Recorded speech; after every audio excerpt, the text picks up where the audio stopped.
Star Wars Outlaws, an absolute disaster. With a brand new Star Wars game on the horizon, Ubisoft needs all the positive press they can get, and they're just...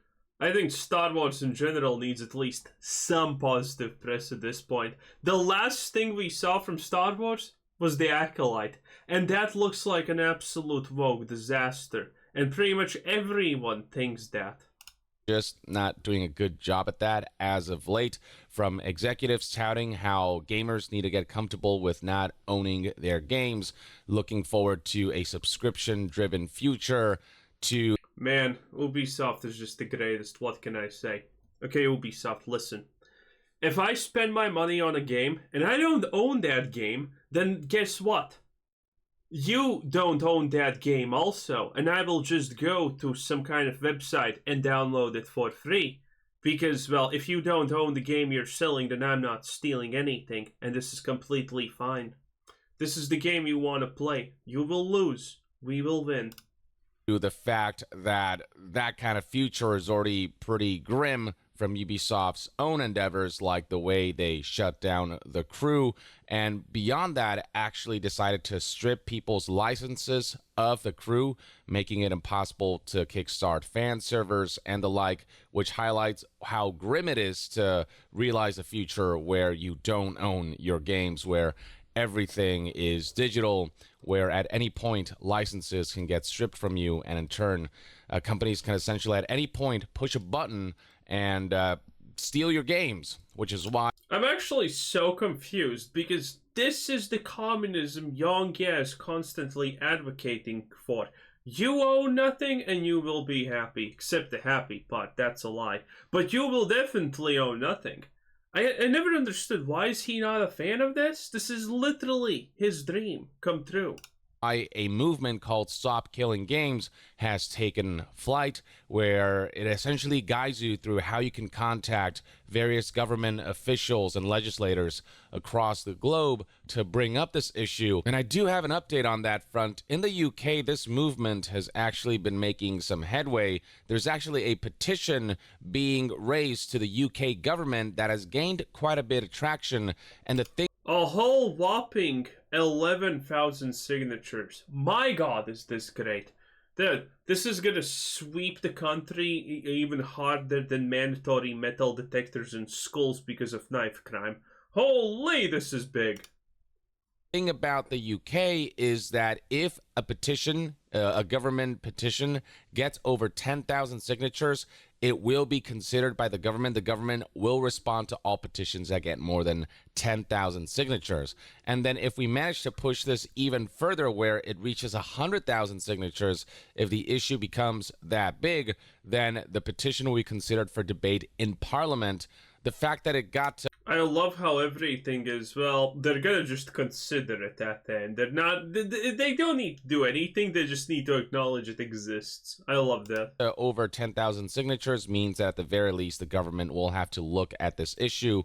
Whether they'll take it seriously or not, I guess we'll see. But the UK is known for some of the best consumer protection laws, or being proactive about that kind of stuff. So maybe there is hope there, and maybe this movement will actually lead to some results that will force companies to ensure that when a game is decommissioned, it is on some level accessible to players, instead of that stuff being taken from players, instead of access to products that people bought being stripped from them. And then beyond that, we have Star Wars Outlaws itself, whose quality is yet to be determined.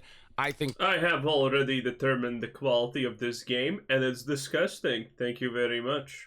Personally, that based on the trailers that I've seen, the game could be really cool, but the way aspect... Well, if you're a simpleton, yeah, I guess that's true. But then again, if you're a simpleton, everything's kind of really cool and easy and stuff. Of its launch is being handled has got people rather upset, and a combination of all of these things has the trailer seeing significantly more dislikes than likes. It's actually overwhelmingly disliked, with over 159,000 dislikes. And my favorite part of the trailer was when I decided not to give Ubisoft or Disney any more of my money. Smart. only 38,000 likes as of the recording of this video. The likes to dislikes ratio has plummeted since last time I talked about this, and I'm assuming Disney's just botting, by the way. Because Disney does this. They bought, Amazon does the same thing. They delete scores that are negative in Rotten Tomatoes and, you know, all of that good stuff. It's a classic tale as old as time. one of the reasons Star Wars Outlaws is being panned is because of its online connection requirement for the physical edition of the game. Even if you get the disc, you are required to connect to the internet at least once to download a day one patch that will make the game accessible before you're able to play it offline. And what that means is that years down the line, if you have the game uninstalled and decide one day you want to play it again, you want to revisit old times, but servers go down or the game is no longer supported or some licensing issue occurs and there's no way to access that required day one patch that allows the game to be playable, then this physical version of the game becomes useless. It becomes paperweight, just as The Crew did when licenses for that were revoked and servers for that were shut down. So yeah, Ubisoft, good luck. Yeah, I mean, again, people are constantly trying to tell me, oh, you just go buy a disc copy and then the game is yours. No. See, this has been happening for more than 20 years now. This has pretty much started in the 2000s. If you own a hard copy of the game on a disc, that doesn't mean the game's gonna go. That doesn't mean it's gonna work. Even if it doesn't require a connection to the internet, they can still block you. Good luck getting people to feel comfortable not owning their games when right now you're being Exhibit A for why people should feel completely uncomfortable. I mean, obviously, someone like this is an absolute loser. Look at that chin. Ha!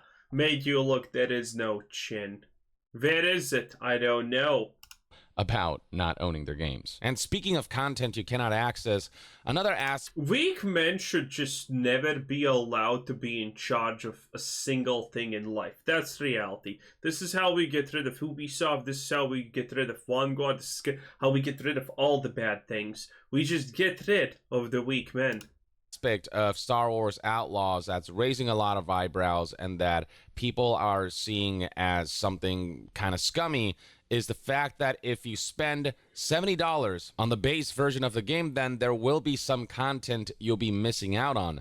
Aside from the fact that you'll get to play the game 3 days late, there is this season pass that details a mission that is exclusive to those who spend more than $70. So there's 2 DLCs I'll release after launch, and that will be included as part of the season pass. And then there's the Jabba's Gambit exclusive mission that is available at launch. This is not DLC that is still in development. This is content that's readily available that is purposely being excluded from the full-priced $70 edition, so you have to pay $110 or $130 to access this one particular mission. A classic. What can I honestly say at this point? Also, Ubisoft responded to this and they said, well, that mission is not mandatory. Like, that makes it any better, Ubisoft. And you know it doesn't, you bunch of filthy shills. Mission. It's already bad enough that there's this trend of locking cosmetics behind paywalls and editions and pre-orders and the like, when once upon a time all that stuff you would unlock through gameplay, like how you can do that in Marvel Spider-Man and Marvel Spider-Man 2. But once you start paywalling content that does impact gameplay, once you start cutting out missions that should be included in the $70 package, given that is the full price of a full-fledged AAA video game, that's where we start to cross some lines where if we let this stuff slide, it could only get worse years down the line when they decide that they can push the boundaries of this thing a little bit further every time. Now, Ubisoft has gotten wind of all of the backlash surrounding this situation, especially the aspect of this one Jabba's Gambit mission being locked behind the paywall of a higher edition. Some people just don't want to pay $110 for a single video. Oh, yeah. They also insist that Jabba the Hutt is a part of all player experiences. Again, not that makes anything better, Ubisoft. God, It's just the easiest company to hate. And I feel Ubisoft doesn't nearly get enough hate as it should, because it's also a huge, ginormous AAA developer like Blizzard and whatnot, yet everyone has forgotten Ubisoft. They have destroyed so many things. They are absolutely pitiful. Game, and some people do want access to all the side missions that are readily available because they actually want to do all of the quests and they want to see all the content surrounding a game. Ubisoft had a response to give when reached out by various news outlets, including IGN. Scrolling down, you'll find that response. IGN details how the revelation of this locked mission sparked a backlash, with some players criticizing Ubisoft's decision to lock a mission behind a season pass for what is a full-priced, single-player-only game. And the statement Ubisoft issued is, to clarify, Jabba the Hutt and the Hutt Cartel are one of the main syndicates in Star Wars Outlaws and will be part of the experience for everyone who purchases the game, regardless of edition. The Jabba's Gambit mission is an optional, additional mission with the Hutt Cartel along Kay and Nyx's journey across the Outer Rim. This mission will be available to those who purchase the Season Pass or an edition of the game, which includes the Season Pass. There's that word that companies love to rely on, optional, as if to say it's not that important, except, well, anything is optional in a video game. Any side mission you include, any content you include in a video game is optional. You could extract any piece of content from any video game and say, well, that's an additional optional thing. You look at a game like Baldur's Gate 3, and a significant majority of that content is optional, but what makes the game feel so full and substantial and replayable is the fact that there's all this optional content out there that some players may never encounter, but others will. But that means that there's so many options and ways that your gameplay session might play out, that looking for all that optional content is a big part of why people stay for the experience. Especially when we're talking about an open world game like Baldur's Gate 3, or in this case, Star Wars Outlaws, where the optional content fills the rest of the world and is what makes this sort of a non-linear experience. What a speech, Young. What a speech. And is what people seek out when they kind of decide to go off the beaten path. Hell, some of my favorite content ever in gaming has come from optional content. And then there are games like, My favorite parts of gaming have come from Young Ya's amazing voice acting.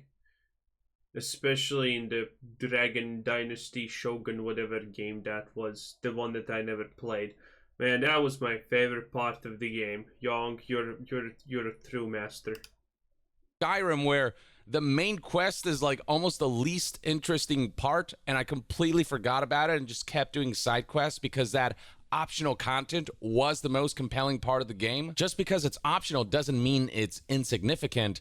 And if this optional content is in fact insignificant, then why the hell are we locking it behind an edition that is $40 more than the already $70 full-priced edition, the base game that should be a complete experience? And then if it is substantial enough to justify the locking of this mission behind an edition that is significantly more expensive than the $70 base price, then you're admitting that you have significant content that you've decided to extract from the complete experience so you can sell back at a premium, despite the fact that that content is already, well, it's already made. It's already ready, cooked, and good. That is a classic point. This is the classic point of the Vokes. Oh, you need. Why are you mad about this small little thing? Well, then why do you want to change this small little thing so much? If it doesn't matter, then that shouldn't be changed. This is the same exact thing. And Young's not smart enough to figure this out on his own. Who did he read this comment from? But to go like a slice of pizza from a pie that you've decided to take out and then sell separately as if it were an additional item when all you did was take something from the original pie. The optional yes, okay. You see that analogy was way more on the level that I would expect from Yongi. Oh man, that's good. The pie analogy. What a time to be alive. excuse is also something that Ubisoft likes to apply to microtransactions, be it time savers, which are essentially accessibility features that should just be. My favorite is when EA called loot boxes surprise mechanics. We don't call them loot boxes, we call them surprise mechanics. That's so good. That was so good. Man, our world is dumb. Be toggleable, that are instead paywalled, or cosmetic microtransactions that, yeah, maybe doesn't significantly impact the core gameplay experience, but there is an emotional investment that people have with making their avatars and characters. That is true, but I would argue that this is not going to get a whole lot of emotional investment, if any. Jesus! Okay, I don't think that's happening. Paywalled, or cosmetic microtransactions that, yeah, maybe doesn't significantly impact the core gameplay experience, but there is an emotional investment that people have with making their avatars and characters look. They're not actually making. They're not gonna allow you to even touch this absolute beauty of a beast. The way they like and express themselves through cosmetic customization that gets lost when that content is locked behind a paywall or is not readily accessible and unlocked through the gameplay experience. Like, one of the coolest aspects of Marvel Spider-Man 1 and 2 for me was unlocking all those costumes and getting to switch back and forth between them at my leisure and just feeling a certain emotional attachment to my character and, you know, kind of dressing him up based on what my mood was that day, and that did on some level. If you don't think that sounds like the stupidest lie ever, I got a bridge to sell you. Oh, I dressed up my Spider-Man on, depending on the mood. Oh, you got it. I love it so much when Young tries this hard to seem relatable. It's just the craziest things. Yeah, I also like human things. I also like to perpendulate on my frontal limbs. then, is he getting his cues from Zuckerberg or something? Because this is just too good.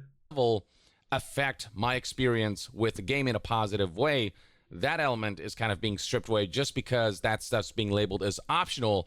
But just because it's optional doesn't mean it doesn't have some kind of impact, which is why stripping away content that is technically optional doesn't mean that it won't make us feel like the experience isn't complete or like it's missing something or like it could have been greater had all of the content been included as part of the gameplay experience. And once the content being stripped becomes full-fledged missions, not conveniences or not cosmetics, but actual content that you could be engaging with had Ubisoft not decided to pull off this scheme. We're talking about a story mission in a video game whose core focus is... Okay, to be fair, I think this Star Wars Outlaws is not gonna be interesting, okay? The dialogue is probably gonna rival Starfield in how goddamn awful it is.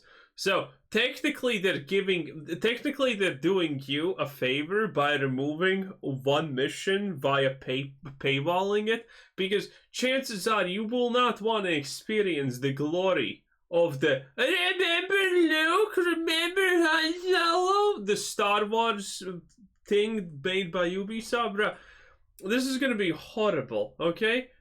I honestly think they're doing a favor by, you know, cutting content out of the base game, because if you accidentally press the buy button, at least you're not gonna have to suffer for longer.